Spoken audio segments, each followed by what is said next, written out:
Hindi dito sa placement fee na hindi sa ano. Paano pala yung JO? Gawin ko na lang siyang square, Wala no? pa. Oo. Pero kami JO. First time pa naman to. May JO kami.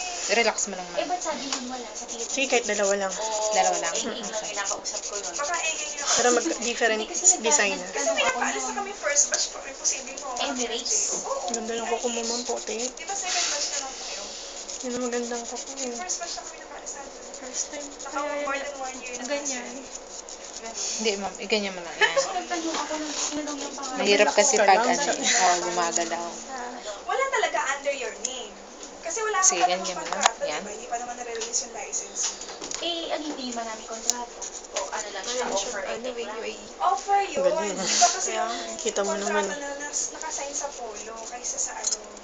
Magkano salary mo before? 3,000 Ang dami naman. 3,000 dirham. Kaya sinasabi yung sasabi ni Alter. Magkano yung pera? Galing na kasi, kasi doon ako naggaling, hindi naman ako kinuha dito. Tapos sabi niya, na parang Nasa- Nag-visit visa ako. Nasa 30, no? option namin, 35. half ng salary. Tapos, paano kung ibang So, parang direct time talaga.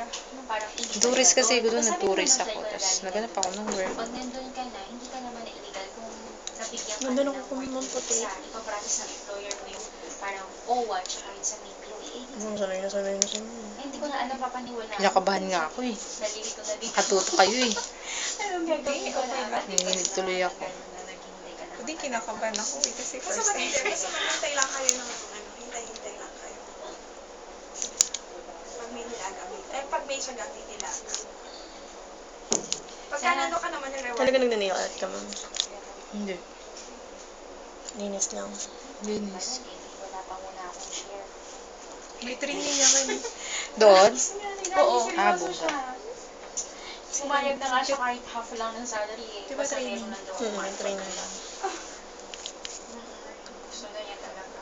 Kasi tumatanda na daw siya. Ma-enjoy man lang niya habang malakas siya. Okay naman yung daddy. 2 years na. Very good nga siya eh. Dalawa pa kasi sa college. Yung isa sa government in UST. Huwag ka na kapag nagpapamanicure, Tapos malinis. yan, engineering, third year pa lang. Huwag mo nang pakat yung mga cuticle mo. Gilid lang kasi. Hindi ako nagpapatanggal ng Oo, dadami siya lang. Wala siyang bagsak pero ibang Yung parang inilipper ganyan. Mm-mm. Oo nga eh. Kasi wala ka namang cuticle eh. Wala ka namang dry skin.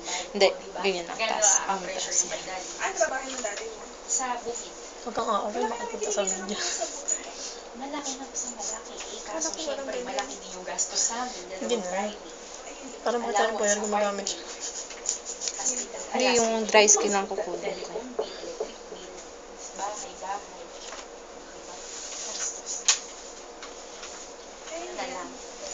Basta inform kita pagka meron ng final decision. Tawagan ka na. Agad. Hindi man ako Email nagbago. to the site.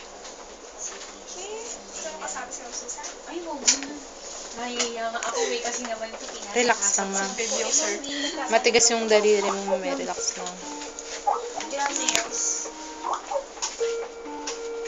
Hindi talaga pwede ko yung passport. Hello, sir? Hello? Sabihin mo no video. Hello, sir? Okay, sana hindi pa niya No ba? voice. Hello. Sige, hayaan mo na.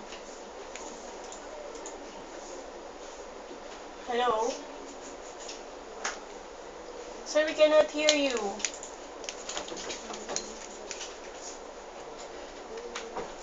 Hello?